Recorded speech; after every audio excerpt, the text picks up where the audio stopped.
Hoi allemaal.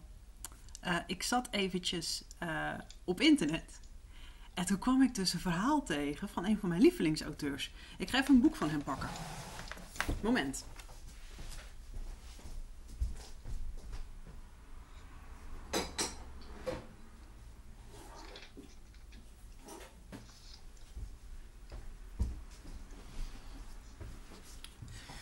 We hadden natuurlijk vorige keer dat Sherlock Holmes verhaal.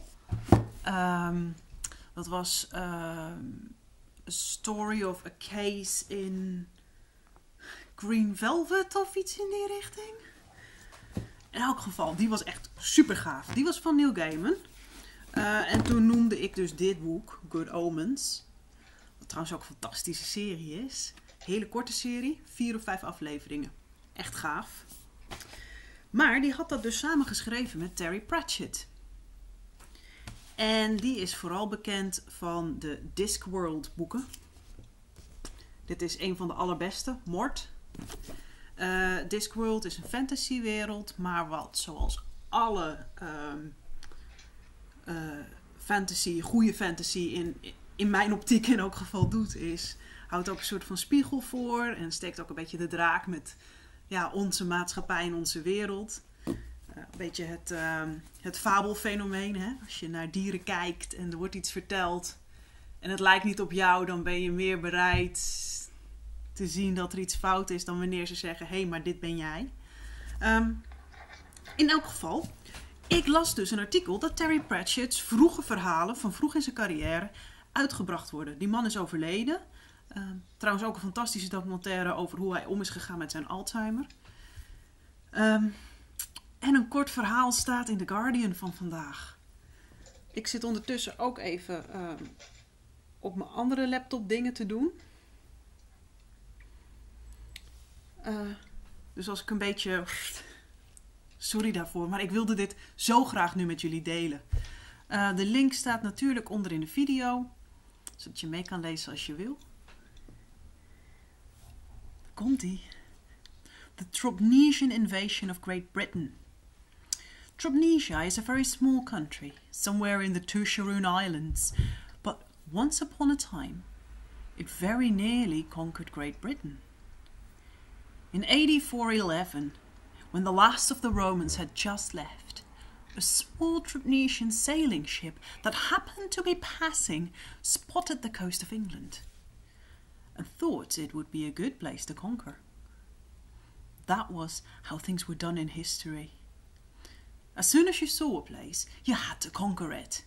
And usually the English Channel was full of ships queuing up to come and have a good conquer. If you've got nothing to do, chieftains would tell their sons, go and conquer England. Anyway, the Tropnecians arrived on a Sunday when there was no one about, so the first thing they did was build a road. That's another thing you have to do. Either you burn down houses or you build roads and walls. Otherwise you don't stand much chance of being put in the history books.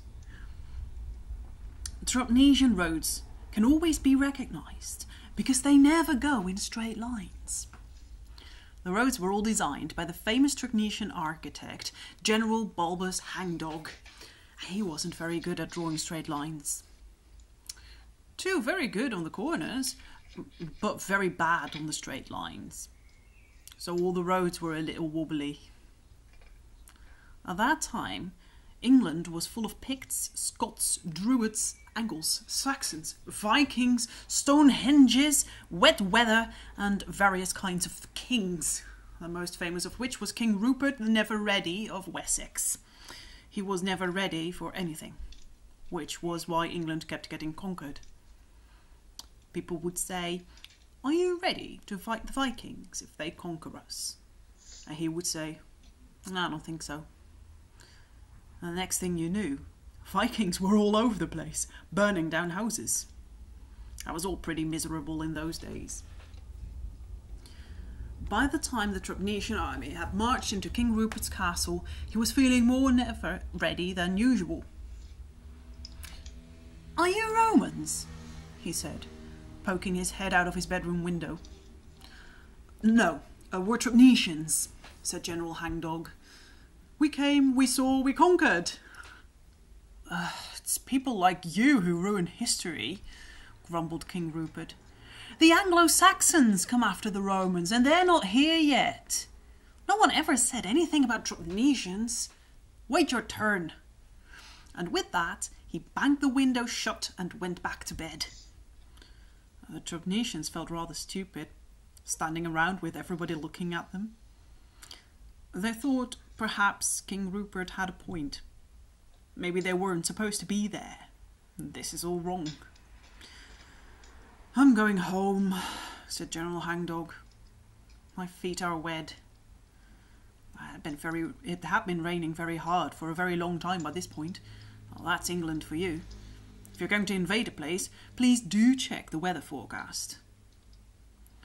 And so they all marched back to the coast of England, leaving the way clear for the Anglo-Saxons, who turned up the next day and immediately started to burn houses.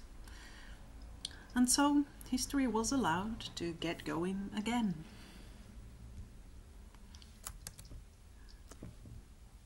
Super gaaf. Ik hoop dat jullie er evenveel van hebben genoten als ik. Even snel tussendoor, ongepland in de vakantie. De allerleukste verhalen waar je plotseling tegenaan loopt natuurlijk.